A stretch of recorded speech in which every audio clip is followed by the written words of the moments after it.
Yo, what up, it's Compton Rick Rock with Compton Rick Rock TV. It's a good Monday, a fresh start, and we about to get straight to the content. Everybody want to know what's going to happen to Brick Baby, what's going to happen to Loose Cannon, and what's going to happen to 600. Well, I'm going to break it down to y'all, man. From the beginning, Brick Baby, of course, he spoke a whole lot of nonsense that he had no business speaking on the internet. But one thing he never did do, and that was go against Big U. We never heard him go against Big U because he knows he not like the rest of them that's trying to fit in. He said, you know what? I know how much influence the homie got, so I'm not going to go against him. As far as Loose Cannon, we have seen Loose Cannon get on the internet multiple times and call Big U Big Useless, Big Uterus, and all these other names. Very disrespectful as far as you being for somebody's neighborhood because he was there before you was there, and you come on and bring on the nonsense only because you clicked up with somebody that was an enemy towards Big U. As far as 600, the same as well as him. The first thing, y'all was never, ever supposed to side with a blood to go against y'all homeboys. Now the blood, of course, Bloods, Power Rules, naturally, well, they know naturally, they are enemies. Point blank period, regardless of how the times is. You see Bloods and Crips hanging out together. You see Power Rules and Crips hanging out together. That's fine, and that's cool. Glad that people have evolved, but at the same time, they are still enemies. They're gonna ride with their side before they ride with a Crip, point blank period. 600 went against his homeboys because his homeboy said this about him. He was supposed to keep that in-house. He was supposed to pull up over there, handle that with his homeboy, get that out the way. But instead, he sided with a Power Rule, a Blood, a Power Rule Blood, they Power Rule Bloods, which is Whack 100. He signed with him to go against his homeboy. He had that battery stuck up in his back as well as Loose Cannon. They both did the same thing. Now, you hear these dudes say, the streets is dead. The streets is a myth. Nobody is going to do nothing. That's exactly why you see a lot of these dudes doing what they doing. What I mean by that, you see a lot of these dudes on the internet. They on the internet, not in the streets, but on the internet, doing all this nonsense, doing all this talking because they say nothing is going to happen. Well, let's just say if the streets is dead, and let's just say if the streets is a myth. When these guys go to prison, when these guys go to the feds, when these guys go to jail, this is exactly what's going to happen to them. Now, it might not be somebody on the streets that's going to take the initiative and say, you know what, I'm fit to put a hole up in this dude, I'm fit to bust some holes up in this dude, but in that jailhouse, they are definitely going to put some holes up in them dudes. Now, Big U is not off the streets because they say he did all of this stuff. No, them people know when they see any black man with some power, they do not want him nowhere. They get them off the streets. It's been happening since the beginning of the time. Every black man you ever seen in this country with power, they either unalived them or they even locked them up in prison for the rest of their life. That's just the way it goes. He have power in their eyes. He's a powerful man, and that's something that these dudes do not have. They don't have that power because if they had power like that, they will also be incarcerated. 600 went against the grain. He went against his homie. He went against his homeboys. Regardless of what excuse he made to do it, he brung it to the internet. So definitely when he get to jail, if he ever go to jail, if they ever pick him up on any indictment, any Rico, anything like that, he definitely would not survive. They will put holes up in him as soon as he hit the yard because it might not be no homies on the streets that want to get him, but definitely when he get up in there, it's still some homies that got love for their neighborhood. And they gonna do it for the fame, they gonna do it for the clout, they gonna do it for the game, they gonna do it for the love of they homie. And they gonna take him out, as well as Loose Cannon. When Loose Cannon hit where he's going, he's definitely going to get some holes knocked up in him too. Mark my word, y'all are definitely going to see this soon as these dudes hit the yard. Trust me. Now, as far as Whack 100, he played the game how you supposed to play the game when it come to Art of War. All of them is doing something. If you look at the internet, everybody on the internet said what they doing is foul. And I want to know y'all comments, what y'all think in the comment section. Do y'all think what they doing foul, or do y'all think what they doing is a war strategy? As far as Whack, he played all them dudes against their homies and they didn't see it. He played them all against their homies. Look at Loose Cannon, he's locked up. What against his homeboy? Now he got to go right up in there with his homies. Whack not going to be in there to save you. As well as 600, nothing has happened to him yet. But if he ever get caught up and hit that yard, I can best assure y'all and best believe that he's going to get some holes put up in him. This is what happened when you go against the grain. These dudes has been played, and they don't even know they played. For what reason? They don't even know. Is it a reward in it for them? Who knows? We gonna see. But I'm gonna get into this content with DJ Academics, man. DJ Academics spoke on this, and I want to know y'all thoughts and what y'all got to say about this in the comment section. Let's get to the content. All right, man. Let's get to this content. Let's go. Let's get it, y'all, with no further delay, man. Let's check out this DJ Academics, what he got to talk about in this WAC 100 play 3D chess. Academics react to WAC 100 pressing Lord, trap finesse, and speaking on Big U Rico. All right, let's see what he got to say on some of this, man. Okay, cool. All right, let's get on some federal shit. So we're back on the LA Fed sweep, and essentially, you know, this shit's still happening. People are anticipating what's going to be called a superseding indictment that's going to appear shortly. That's going to detail maybe even more crimes or more significant charges for. A lot of people don't like DJ Academics. They say that he ain't got no love for us over here on this West Coast, and he always talking down on the West Coast, as well as other podcasters they don't like as well. But you know what? This is definitely one of the ones in this game, whether we like it or not. He's definitely one of the top players in this game. He said something that was very important in this video, which is the reason why I clicked on this. But we're gonna get to it. Y'all follow me. Come on, let's go. Or the likes of Brick Baby, Loose Cannon, and of course the guy who they place at the top, Big U. Again, I've said this. I hope, you know, in the interest of me, and people usually accuse me of not doing this, but I don't want black men to be like literally signing themselves up for jail with their own stupidity. I hope LA podcasting changes. I get it. Y'all are all gang affiliated for the most part, and y'all love being on there talking about DPs and all type of fuckery and all type of politics and what words offend y'all. But please keep that shit in the streets, okay? The kids that are watching you and the people that are watching you are entertained by your foolery and coonery, but they're even more amused by your indictment. And the reality of it is, you know, if you got a job, whether you get employed by No Jumper or whoever else, that little 100,000, actually, he's not paying y'all 100,000. You're gonna have to pay 150,000 for a Rico. That's a going price for a Rico these days with a good lawyer or a decent lawyer.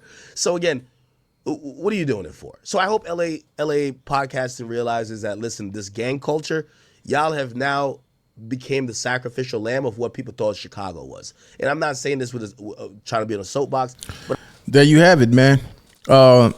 Now, this is a guy who really talks a lot of mess about us over here, right? He's an instigator. He starts stuff. But in this podcast game, you got to understand where he's going and what he's doing. Now, he said the LA gang culture.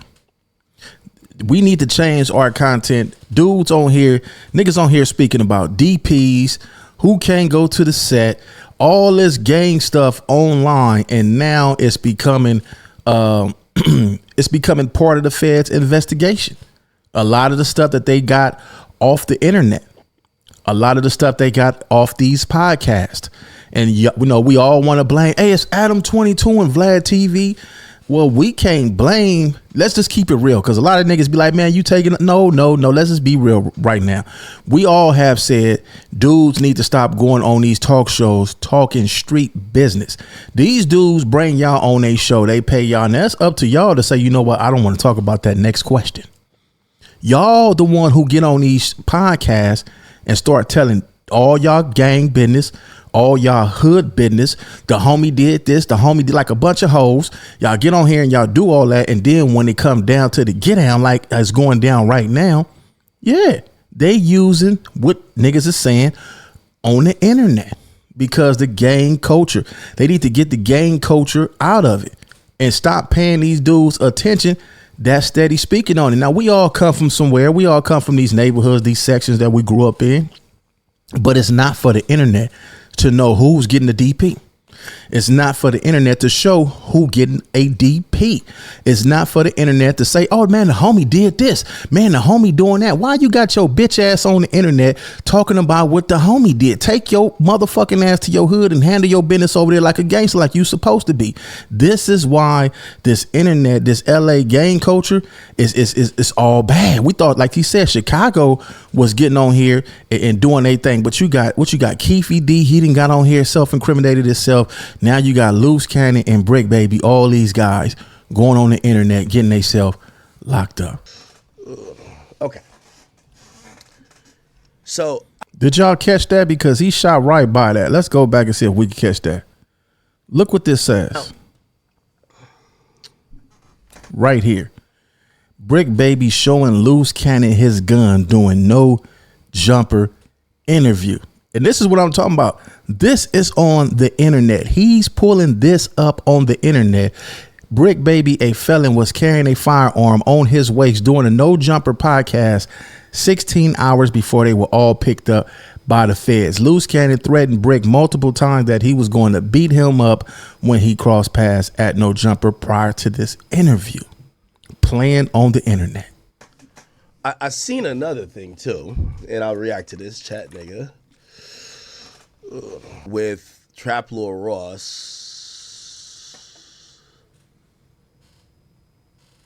I think I seen that too. Right here. Let's see.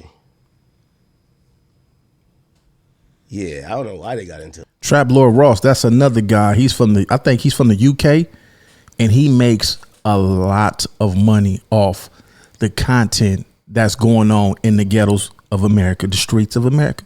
The streets of LA, Chicago, wherever it's some gangster shit at, he's documenting this stuff and making a lot of money off our pain and misery because we give them this to put on the internet and they go off of it and they make millions of dollars. 600 hates him, so he's having his fun, but we're warning him. I'm going to be real. If somebody took my DNA a year or so ago, after a year, 18 months, I'm thinking ain't nothing of it. I'm not even thinking that my skin's under about a dude's nails.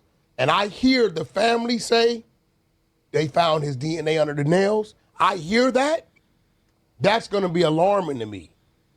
That did turn out to not be completely true, though, right? No, it was completely From true. the complaint, it said that the DNA. If you look in the paperwork, it said the DA that was under the nails was inconclusive, meaning that it could be, it could not be. But 600 then was running the content that it was definitely his DNA. Now they also saying that they was warning Big U. This is what we got from the family. The family said, man, your DNA was up under these nails.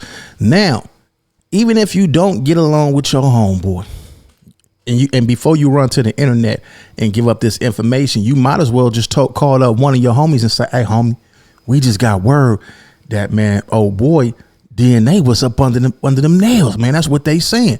I don't fuck with him, but y'all go ahead and let the message know, man. I'm trying to warn him, man. I ain't really, I ain't got that much dislike for him to why I can't warn him. So when I hear him get on the internet and say I was warning you, nah, you wasn't warning. You was getting content, because if you was warning, you would have called somebody in that section and said, hey, homie, man, y'all let dude know, man. They up on him, homie. Straight up. DNA that was found, it couldn't confirm that it was Big U, but it couldn't rule it out too, whereas they could rule out the other individual, right? No. I don't know where you saw that at. I really saw it. It said that. It wasn't completely confirmed that it's Big U's DNA. That's what I'm seeing, and there's still no... There's no... Listen. It said it was inconclusive or something like that, right? So, do you want me to read it out? Go ahead. Read out. Okay, so...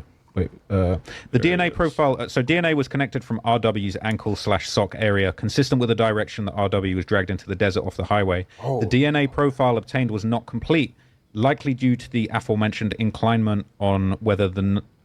due to the inclement weather on the night of the murder. So the weather and the way that the body was left overnight, I guess in the cold, in the wind or whatever, meant that the DNA profile wasn't able to be completed. So it says analysis of Henley's DNA profile, Big U, was inconclusive, such that he could not be excluded as the contributor of the DNA, but it couldn't be confirmed. And Robinson, on the other hand, was excluded as a potential contributor of the DNA. So it wasn't confirmed, but it couldn't be excluded. You know who Robinson is? Robinson. That's the driver. Mm-hmm. That's the driver who told them they drove to L.A., picked the kid up, where they took him, and how he was killed. So when you got Well, Robinson might be in trouble because if they can't prove that was 100% his DNA up under the nails, he might got action on beating that hot one. It's the other charges that he might not got action at. This stuff get real deep, y'all. I haven't checked out this interview. I just seen the beginning when he was talking about the LA content creators need to change their content. I'm pretty sure that he gets better than this. I'm gonna go check out this other interview, man. It's Compton Rick Rock with Compton Rick Rock TV. Y'all go over to the academics page and follow up on the rest of this interview. I don't like to use people hold content. Y'all go over there and check it out, man. Compton Rick Rock with Compton Rick Rock TV. I catch all y'all on the next one. Like, comment, share, and subscribe to the channel, Compton Rick Rock TV. Also, hit that notification bell and catch every video when I drop it.